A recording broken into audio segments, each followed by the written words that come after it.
Bismillahirrahmanirrahim. Assalamualaikum warahmatullahi wabarakatuh.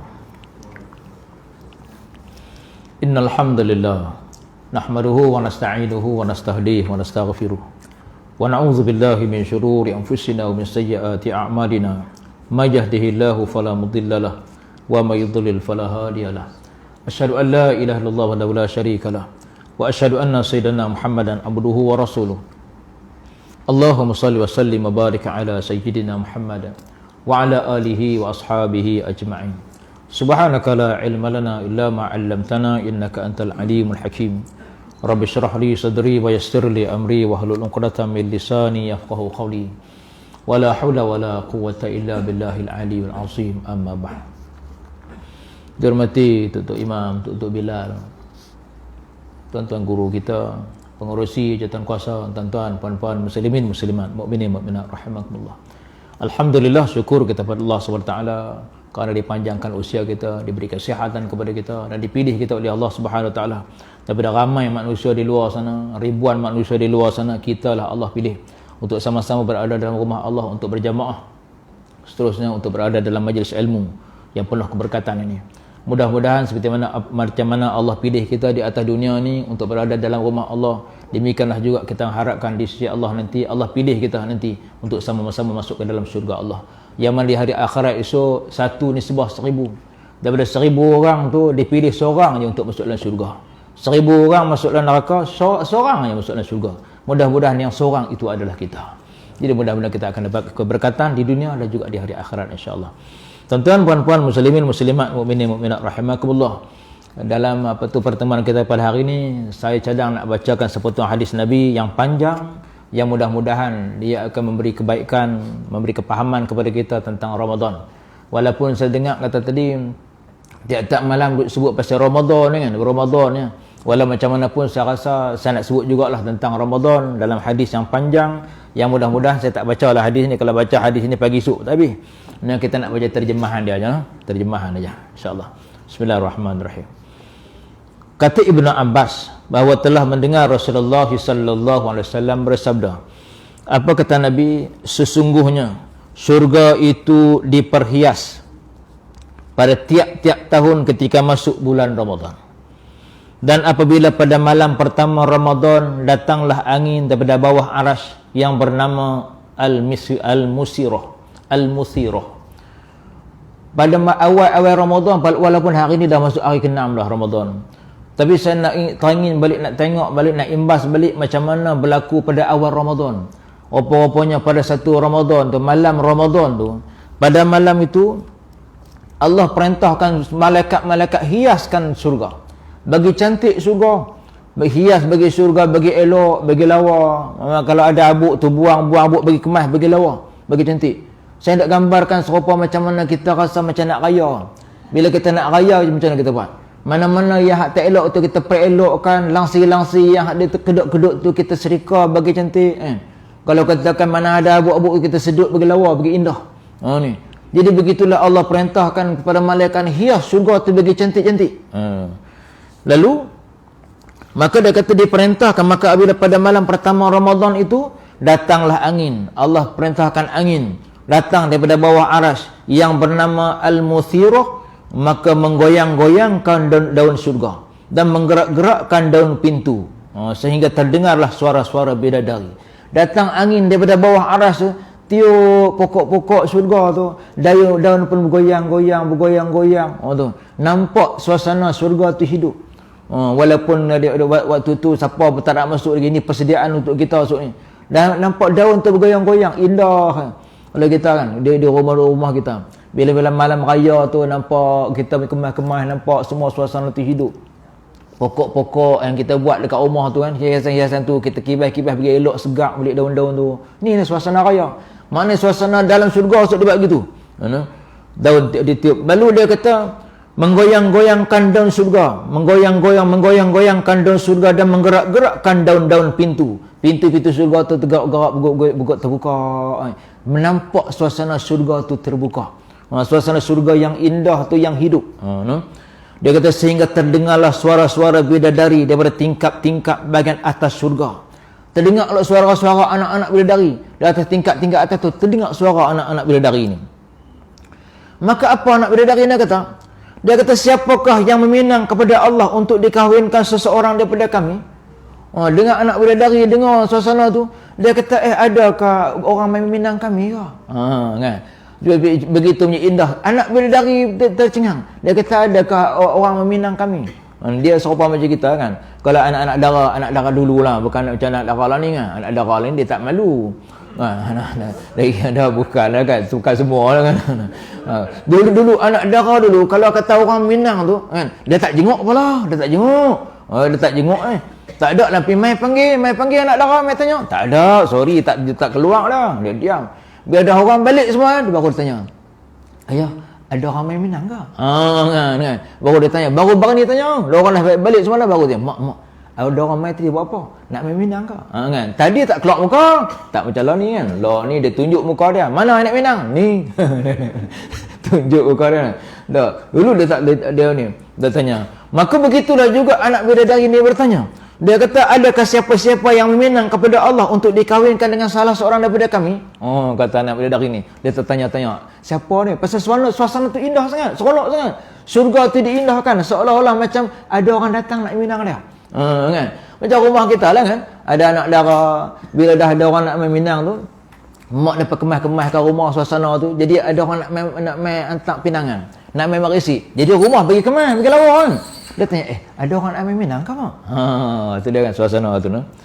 Kemudian bidadari itu bertanya kepada malaikat Ridwan, penjaga syurga. Dia kata, ya Ridwan, malam apa ni?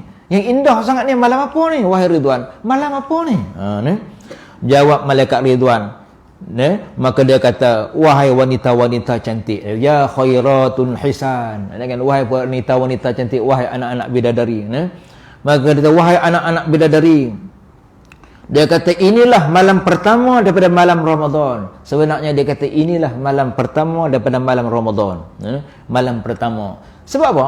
Nak tunjukkan kepada kita keindahan syurga ni yang kita ni ditunggu oleh anak-anak bidadari. Tuan-tuan dan puan rahimakumullah. Pasal apa disajikan pada kita, diberi janji yang indah buat kita bahawa anak bidadari. Sebab orang lelaki ni kalau sebut nikmat yang lain tak indah sangat, tapi kalau anak bidadari tu, yang tu kan, yang tu yang orang suka sangat. Bagi orang lelaki lah kan, kalau orang perempuan dia tak kisahlah.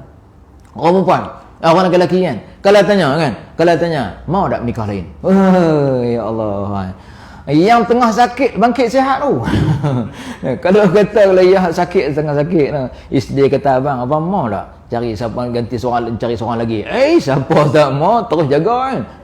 Jadi nikmat yang paling indah bagi seorang lelaki ialah berkahwin, memiliki anak bidadari. Sebab itu janji Allah untuk lelaki ialah anak bidadari. Anak bidadari. Berapa orang anak bidadari yang Allah janjikan untuk kita dalam syurga? 70,000 orang. Untuk kita di dalam syurga ni yang dijanjikan. Sebab tu kita ni semua kalau tanya, semua orang nak menikah dua, semua orang nak, cuma takut. Kalau berani semua orang nak, maka Allah janjikan untuk kita anak bidadari sebagai isteri. Kan? Yang isteri-isteri kita, yang isteri kita hak atas dunia ni, Allah itu Maha mengetahui. Seorang isteri ni dia bukan pandang sangat nak menikah lagi tu. Sebab tu ramai yang suami meninggal pun dia tak kahwin pun. Kecuali kalau ada keperluan dia kahwin lah. Sebab isteri dia bukan ke arah tu. Isteri dia suka, perempuan-perempuan dia suka mai perak, barang-barang kata yang lain. Mai penuh lah. Fikir duit, ada duit, mai. Ada duit, mai. Itu perempuan. Orang lelaki, ada duit, nikah. Jadi sebab tu yang apa yang dijanjikan oleh Allah ialah isteri-isteri yang cantik untuk suami. Sedangkan isteri kita, mereka ni esok akan jadi ketua kepada anak bidadari kan. Kita ada 70,000 anak bidadari milik kita sebagai isteri. Siapa ketua dia? Isteri kita yang kat dunia ni yang masuk surga tu, dialah akan menjadi ketua kepada anak bidadari. Kita nak fikir, macam mana nak jadi ketua anak bidadari? Anak bidadari comelote. Isteri kita tu gigi pun tak ada.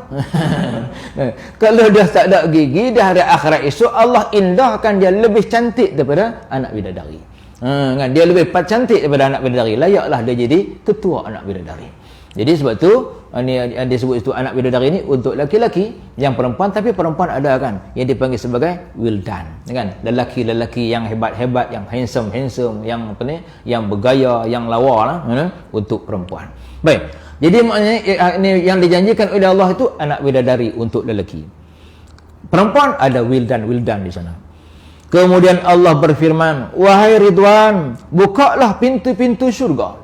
Dari perintah, wahai Ridwan, buka semua pintu-pintu syurga, buka untuk orang-orang yang berpuasa daripada umat Muhammad sallallahu alaihi wasallam. Buka pintu-pintu syurga untuk umat Muhammad yang puasa. Tu. Umat Muhammad yang puasa. Tak cerita yang lain lagi, tak cerita lagi baca Quran, tak cerita solat tarawih, hak puasa ya. Siapa-siapa yang puasa ni, dia kata bukakanlah pintu-pintu syurga untuk mereka. Untuk orang puasa ni. Jadi sebab itu tuan-tuan dan puan rahimakumullah, kadang-kadang kita tengok heran. Bismillahirrahmanirrahim. Mai Ramadan, hari-hari biasa, hari buat sembahyang Jumaat, berapa orang pi? Tak ramai pun, tak perlu masjid. Tapi Ramadan, malam Ramadan, esok Ramadan, hari ni tak puasa lagi, esok dia main timpa punya ramai orang kat masjid. Hari tu saya terlewat pergi masjid, saya tak tugas hari tu, pergi lambat tu, dia penuh sampai kita kat luar tu, tak boleh masuk. Amboi, tadi isyak tak ramai, main tarawih ramai. Maghrib tadi tak ramai, main tarawih ramai. Pasal apa? Ni kadang-kadang kita heran, pasal apa depa ni? Masa hak wajib depa tak mai, sunat depa mai, pasal apa? Rupa-rupanya di sana Allah buka pintu-pintu syurga, Allah buka rahmat. Rupa-rupanya bila Allah buka pintu-pintu syurga, maknanya rahmat diberi kepada kita. Jadi kita ni semua seronok buat ibadat. Dengan cara Allah buka pintu syurga tu, semua orang seronok buat ibadat. Apatah lagi orang-orang yang berpuasa, seronok buat ibadat. Bukan ada apa pun. Mai bulan Ramadan kita puasa, kita rasa seronok buat ibadat. Nak sedekah kita seronok. Dulu kita sedekah RM5, sekarang Ramadan kita bagi RM10. Dulu kita jarang bagi makan orang, Mai Ramadan kita seronok bagi makan orang. 10 orang aku bagi makan, 50 orang aku bagi makan. Buat more. Sedangkan di luar Ramadan lu kita tak buat pun. Mai Ramadan kita buat tu. Mana mai semangat ni? Ni dia katakan rahmat Allah. Sebab Allah buka pintu syurga tu, dia buka rahmat-rahmat untuk kita ni. Kecintaan kita buat ibadat subhanallah lain macam tu. Ni kita duk buat tarawih dan sebagainya. Kalau dulu bulan-bulan biasa kita mau ke buat 8 rakaat. Kita takkan buatnya. Nak buat 20 lagi ya. Tapi mai Ramadan ni, mai Ramadan ni kita boleh buat 20 ni 10 rakaat. Tambah ni 8 rakaat, tambah lagi 3 jadi 11. Kita relax, kata apa? Sebab ni dia katakan rahmat yang Allah bagi pada bulan Ramadan. Selepas Allah perintahkan malaikat supaya buka pintu syurga. Tu. Sebab tu jangan kita heran Ramadan ni lain macam tu. Semangat kita untuk buat ibadat lain macam. Pasal rahmat daripada Allah. Dan dia kata dia menyuruh malaikat-malaikat Malik. Dia kata, wahai Malik, tutuplah pintu-pintu neraka Jahim daripada orang-orang yang berpuasa daripada umat Muhammad. Satu lagi dia kata, wahai malaikat Malik, tutup semua pintu-pintu neraka. Tutup pintu-pintu neraka daripada umat Muhammad yang puasa. Mana siapa puasa maka dia ni kecintaan dia kepada maksiat dah tak ada orang. Lepas tu kadang-kadang kita tengok ramai antara kawan-kawan kita main bulan Ramadan ni, dia kata teman dia kata berhenti rokok. Ni antara ni. Dia kata saya nak berhenti rokok. Azam berhenti rokok. Sebulan dia boleh berhenti rokok. Ni. Sebulan tak isap rokok. Kan. Main raya pi cari pula. Bukan di sini, tempat lain. Di sini insya-Allah bersambung ni. Sebulan dia boleh berhenti rokok, main raya dia boleh cari balik. Dia panjangkan, pasal apa dia tahu? Bulan Ramadan aku boleh berhenti rokok. Tapi mai raya dia kata dia bersambung balik. Nampak tak? Maknanya bila mai Allah tutup pintu-pintu neraka tu, kita keinginan kita buat maksiat sangat-sangat kurang. Ataupun langsung tak ada. Siapa-siapa hak duk main nombor ekor kan mai bulan Ramadan ni, dia kata dia azam, tak mau benda kau, tak tengok mai lah nombor mimpi kan nombor apa, aku tak pergi ambil tengok kereta terbalik masuk dalam nombor dapat 2313, tak tengok pada bulan-bulan sebelum tu dia tengok nampak nombor, kalau kereta jatuh tu dia ambil selalu dia tengok kalau kereta tertungging tu ada pusing balik nombor tu kalau kereta tu sengat ada pusing nombor sikit, dia nak pergi juga tapi tak pernah kena pun bayang. Jadi maknanya dalam bulan Ramadan ni Allah perintahkan malaikat Malik tutup pintu neraka, bermakna semua umat Muhammad yang puasa keinginan dia untuk buat maksiat tu dah tak ada. Terdorong kita ni ke arah menghindarkan diri daripada perkara-perkara dosa. Ni rahmat dia bulan Ramadan ni. Maka dia kata dan berfirman kepada Jibril, dia kata wahai Jibril, turunlah kamu ke bumi dan ikatlah syaitan-syaitan yang jahat-jahat dan rantai mereka. Kemudian buangkanlah mereka ke dalam laut supaya tidak mengganggu puasa umat Muhammad sallallahu alaihi wasallam. Dia kata wahai Jibril, turun ke dunia, tangkap mana-mana syaitan, tangkap mana-mana jin yang kafir, jin yang mengganggu manusia, ikat rantai, lempar masuk laut. Tu dia. Lempar masuk laut. Jadi maknanya tak ada lah syaitan-syaitan yang hak kacau kita. Cuma tapi depa kata pasal apa? Habis tu dia kata pasal apa? Masih lagi orang duk buat jahat. Pasal apa masih lagi ada orang tak puasa? Dia curi-curi makan juga pasal apa? Pasal apa masih lagi ada orang yang mengumpat orang? Pasal apa masih lagi ada orang hasad dengki? Pasal apa masih lagi ada orang yang malas bangun nak sembahyang pun malas? Pasal apa? Bukankah ini gangguan syaitan? Kata ulama, yang hak ganggu selain daripada syaitan itu ialah nafsu kita. Kan Allah kata innan nafsa la ammaratu bisu. Sesungguhnya nafsu manusia itu sentiasa mengajak manusia itu melakukan kejahatan. Nafsu manusia ajak melakukan kejahatan illa ma rahimar rabbi, melainkan nafsu-nafsu yang diberi rahmat oleh Allah. Ada juga nafsu yang baik. Tapi kebanyakan nafsu-nafsu manusia itu mengajak kita buat jahat. Macam mana nafsu ada yang baik, nafsu ada yang nafsu yang jahat? Nafsu yang baik itu yang dia ini tak terikut-ikut syaitan. Sebab tu syaitan walaupun dia duduk dia diikat, dicampak ke laut, dia gelak dia relax Dia tak ikhlas tak apa dah, campak ke laut tak kisah. Pasal apa? 11 bulan dia berhempas pulas bekerja keras untuk mengganggu manusia. 11 bulan dia tarbiyah manusia ke arah kejahatan. 11 bulan dia jaga manusia supaya bangun lambatlah. Nak sembahyang subuh, Masya Allah punya payah kita tak mungkin. Dia tarbiyah kita, dia ajak kita, dia latih kita bangun lambat. Bangun lambat. Kita subuh pun lambat, subuh pun terlambat. 11 bulan kita ditarbiyah gitu, dia latih gitu. 1 bulan dia kena tangkap duduk dekat laut sana. 1 bulan dia ada kisah, dia tak kisah sebab orang yang dah terikut-ikut dengan dia 11 bulan akan terus dengan perangai lama dia selama sebulan. Kan? Akan terus dengan perangai lama dia. Macam kita lah tuan-tuan. Kita latih diri kita. Pagi-pagi tak makan, pagi-pagi tak makan, pagi-pagi tak makan. Jangan. Pagi-pagi tak makan. Sampai pukul 11. Memang kita latih gitu. Tak makan. Memang besok tak makan. Kan? Mari bulan Ramadan. Tak makan. Ada kisah? Tak kisah. Dia biasa lah gitu.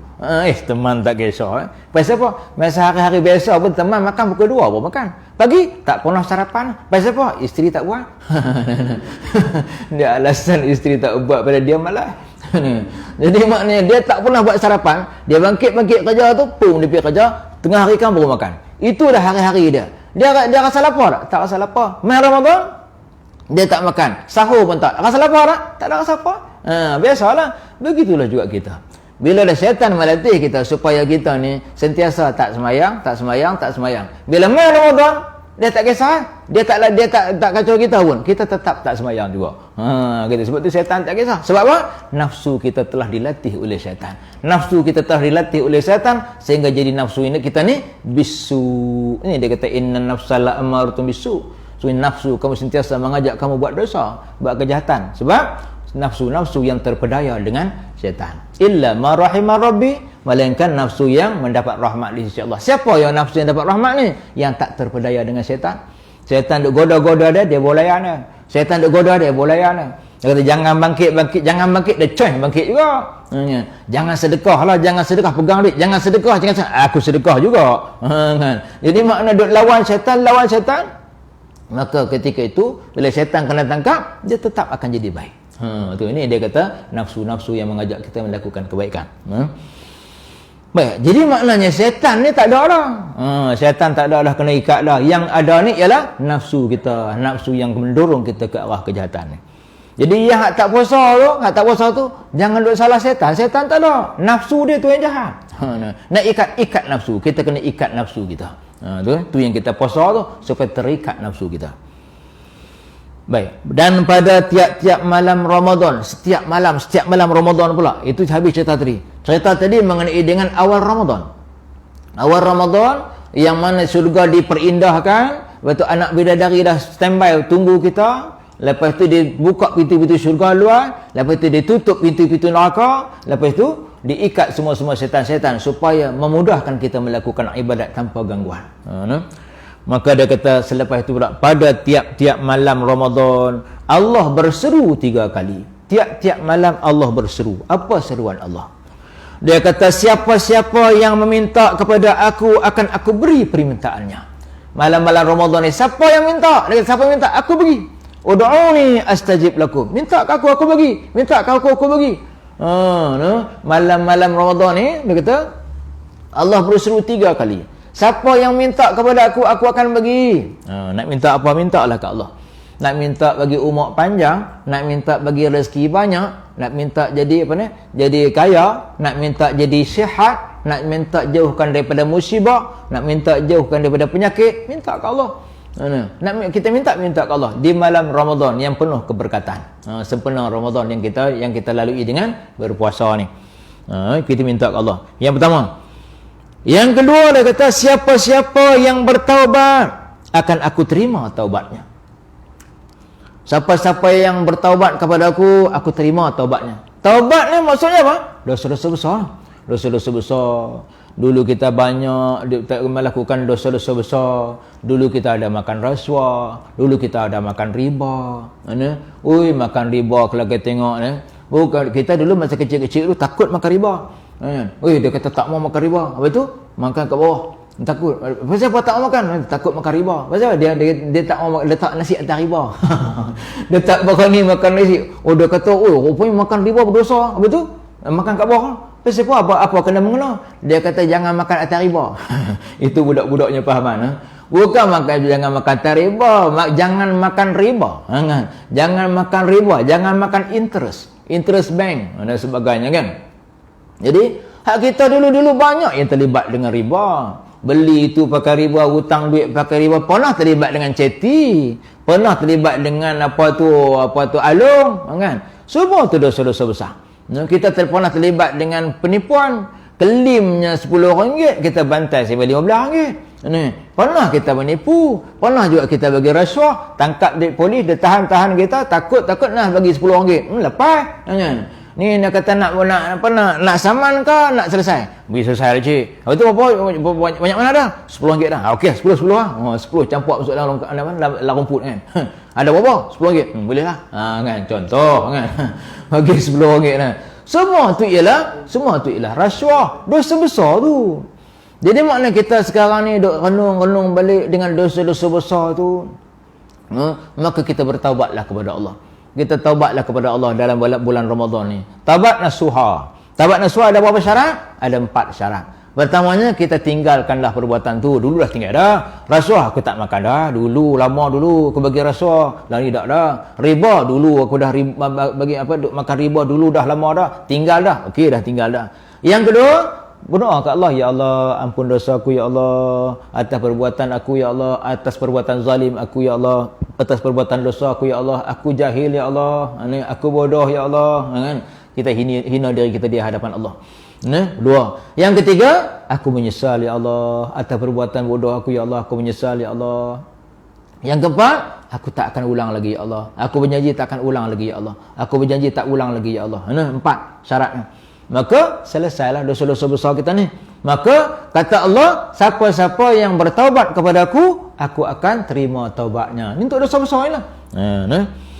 Seterusnya dia kata, siapa-siapa yang minta ampun maka aku akan ampunkan dia. Siapa yang minta ampun untuk dosa-dosa yang kecil, kita minta astagfirullah, astagfirullah, astagfirullah ya Allah, ampun dosaku ya Allah, ampun dosaku ya Allah kan. Kita minta.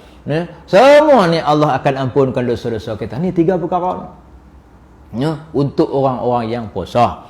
Untuk orang-orang yang puasa. Siapa yang minta kepada aku, dia kata aku akan tunaikan. Siapa yang bertaubat kepada aku akan terima taubatnya. Siapa yang mohon kepada aku ampunkan dia. 3 perkara ni. Tuan-tuan dan puan rahimakumullah. Cuma bagi siapa? Bagi orang yang puasa. Puasa yang mana? Puasa yang Allah terima lah. Ada tak puasa yang Allah tak terima puasa dia? Ada. Berapa ramai orang puasa tapi tak sembahyang? Berapa ramai orang puasa tapi tak sembahyang? Bismillah. Kita puasa tapi tak sembahyang. Sebab tu kalau kita tengok ramai antara kita, ada anak-anak kita yang dah besar, umur 18 tahun dah balik. Puasa kuat Allah. Kuat dia puasa. Alhamdulillah. Dia sampai tertidur. Tak boleh bangun. Kenapa tak bangun? Puasa mak. Umur 18 tahun kan. Tak larang bangun. Puasa. Yang umur 10 tahun pun puasa. Puasa sampai bibir ni jadi berketang, jadi tempe. Dan tak tempe. Kena putih. Allah kesian betul. Tapi tak sembahyang.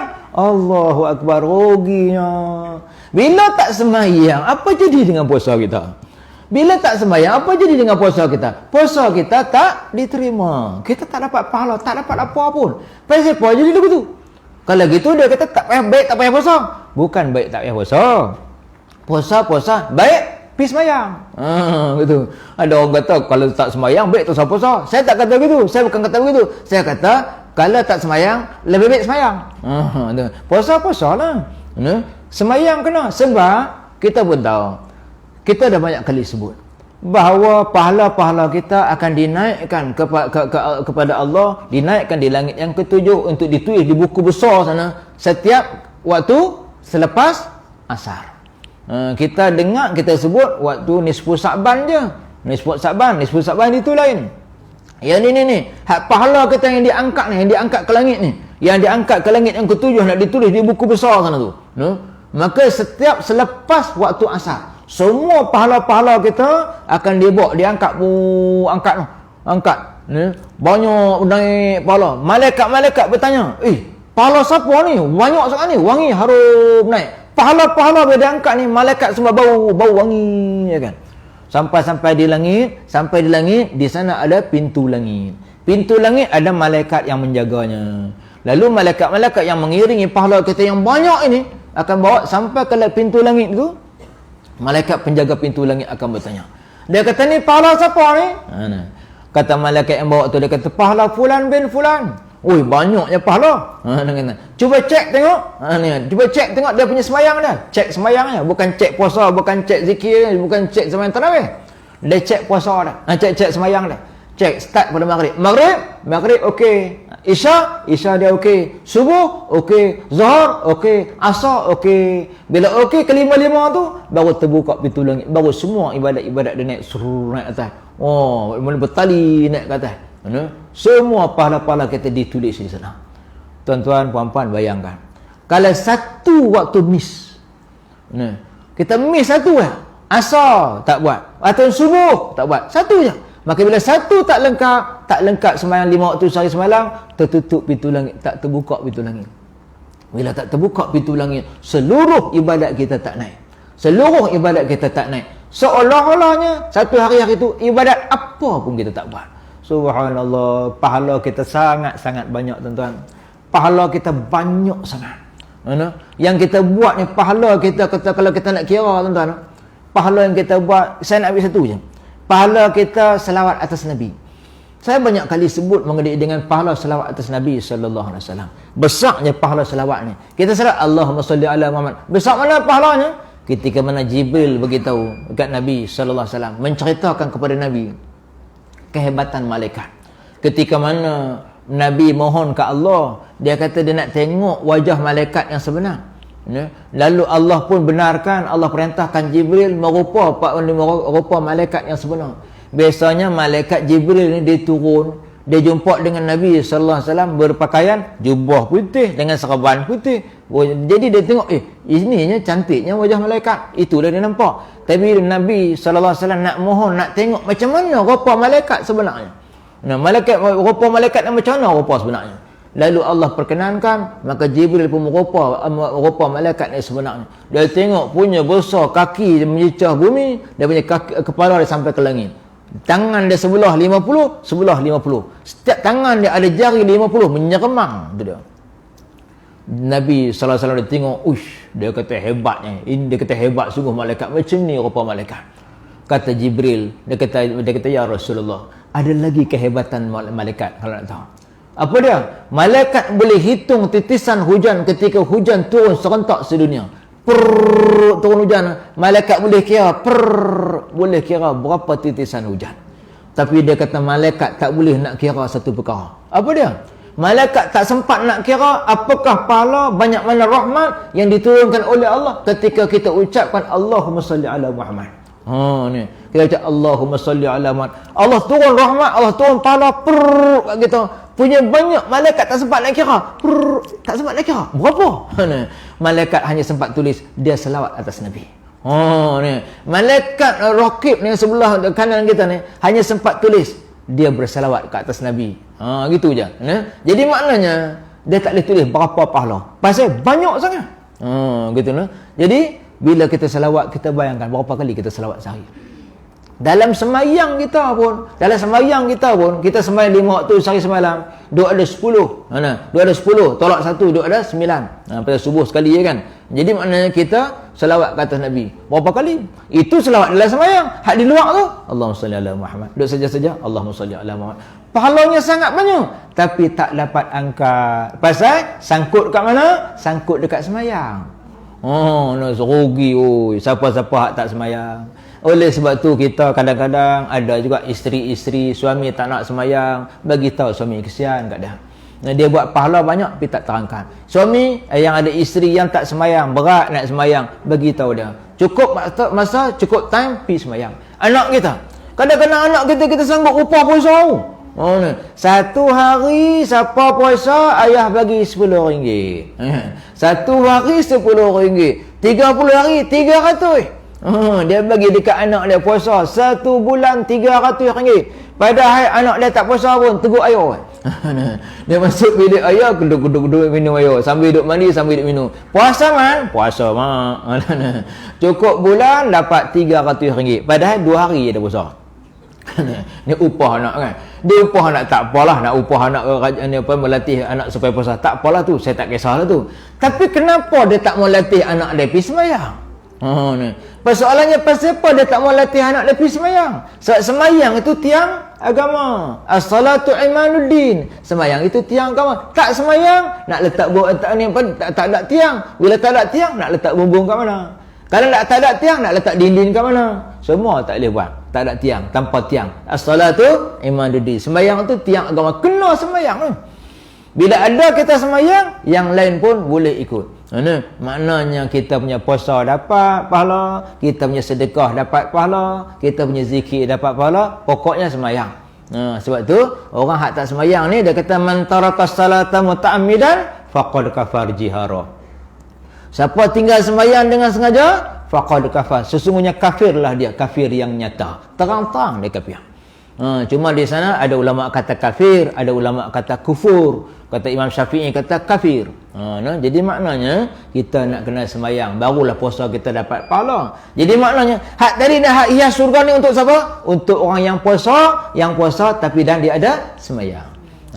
Kalau tak ada sembahyang, puasa pun tak dapat pahala, rugilah. Habis tu tak payah puasa kau ustaz. Puasa tapi kena sembahyang. Dia kena faham gitu. Kadang-kadang orang dia tak faham gitu. Kalau gitu tak payah sembahyang. Kalau gitu tak payah puasa. Bukan. Orang hak tutup auratnya. Orang tutup aurat, tapi tak sembahyang. Dia kata baik tak payah tutup aurat. Bukan macam tu. Aurat tutup dan sembahyang. Gitu. Sebab sembahyang itu terlalu mudah. Senang sangat, mudah sangat. Sebab tu tak boleh tidak. Kita mesti sembahyang on time. Tak puasa tak apa, boleh ganti. Kan? Tak puasa tak apa, boleh ganti. Sakit tak apa, tak tinggal puasa, esok kita boleh ganti. Tapi sembahyang tak ada kita boleh ganti. Kecuali tertidur ataupun terlupa, bolehlah kita ganti. Baik. Seterusnya, maka dia kata tadi apa mana tadi? Allah berseru 3 kali tadi. Siapa-siapa yang minta akan aku beri permintaannya. Siapa yang minta apa pun. Apa pun kita boleh minta, Allah akan berikan. Siapa-siapa yang bertaubat, maka Allah terima taubatnya. Siapa-siapa yang mohon keampunan, Allah akan ampunkan pada dia. Allah akan ampunkan dosa-dosa dia. Kemudian diserukan, dia kata, siapa-siapa yang akan bersedekah, maka akan diberi kekayaan yang tidak pernah miskin. Siapa-siapa yang bersedekah, dia kata, Allah akan beri pada dia kekayaan yang tak akan dia miskin.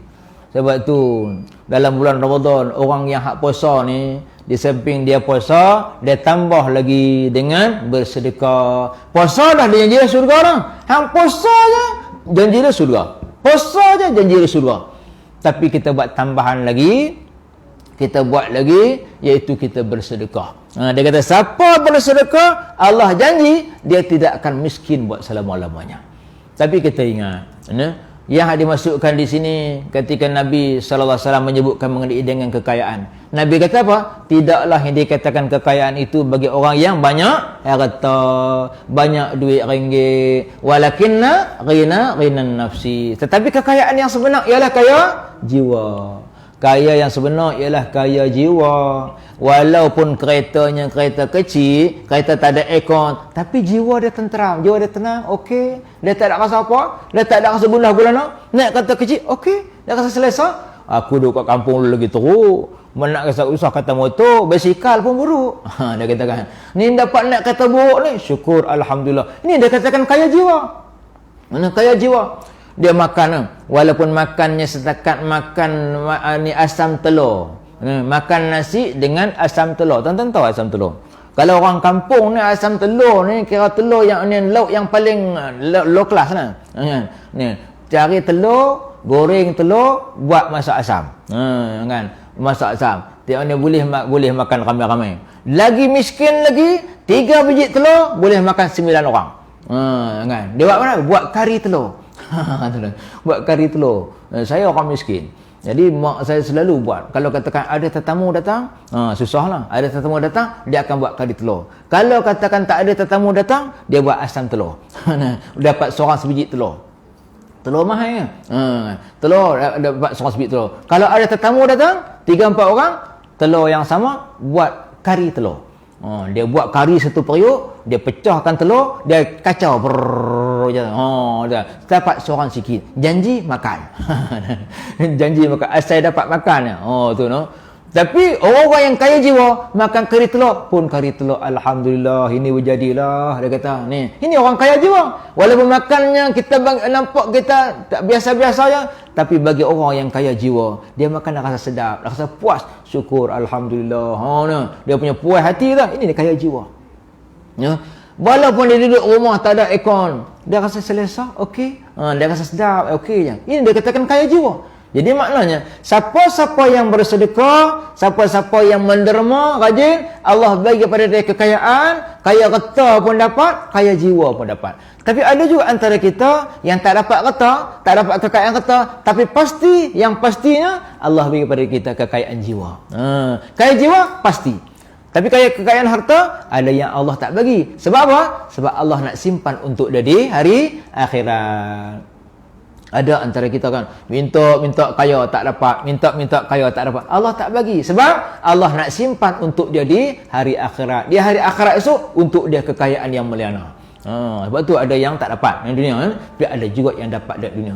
Jadi walau macam mana pun dijanjikan oleh Allah, siapa-siapa yang bersedekah maka Allah akan beri kepada dia kekayaan. Allah tak akan bagi kepada dia kesusahan dekat dunia, apatah lagi di hari akhirat. Dekat tu ni. Jadi mudah-mudahan kita je hidup dalam Ramadan kita ni, puasa kasih cantik. Puasa bagi elok. Sebab puasa tu saja dah boleh kita masuk dalam syurga dah. Jadi bagi elok. Macam mana nak bagi eloknya? Puasa kita tu jangan bagi kurui. Jangan buat dosa. Jangan buat dosa mata, jangan buat dosa lidah, jangan duk dengar bukan-bukan, jangan duk mengumpat orang, jangan duk menipu orang. Jaga dosa. Jaga dosa ni, maka puasa kita jadi elok, maka itu sudah cukup untuk menjamin kita masuk dalam syurga. Maka tambahan yang lain, sembahyang tarawih, kita baca Quran, kita bertadarus, kita buat apa, kita bersedekah, semua itu sebagai aksesori, sebagai tambahan untuk tingkatkan kita esok di dalam syurga. Bukan sekadar masuk syurga, tapi kita duduk tingkat-tingkat yang atas di dalam syurga. Itu dia. Jadi mudah-mudahan Ramadan ini akan menjadi lebih baik daripada Ramadan yang lepas. Kita berazam supaya Ramadan kali ini akan lebih memberi manfaat kepada kita untuk dunia dan juga di hari akhirat. Mudah-mudahan kita dapat keberkatan insya-Allah Subhanahu wa taala insya-Allah. Bismillahirrahmanirrahim. Rabbana atina fid dunya hasanah wa fil akhirati hasanah wa qina adzabannar. Wa sallallahu ala sayyidina Muhammadin wa ala alihi wa sahbihi ajma'in. Walhamdulillahirabbil alamin. Aqulu qouli hadza wa astaghfirullahal azim li wa lakum. Wassalamualaikum warahmatullahi wabarakatuh.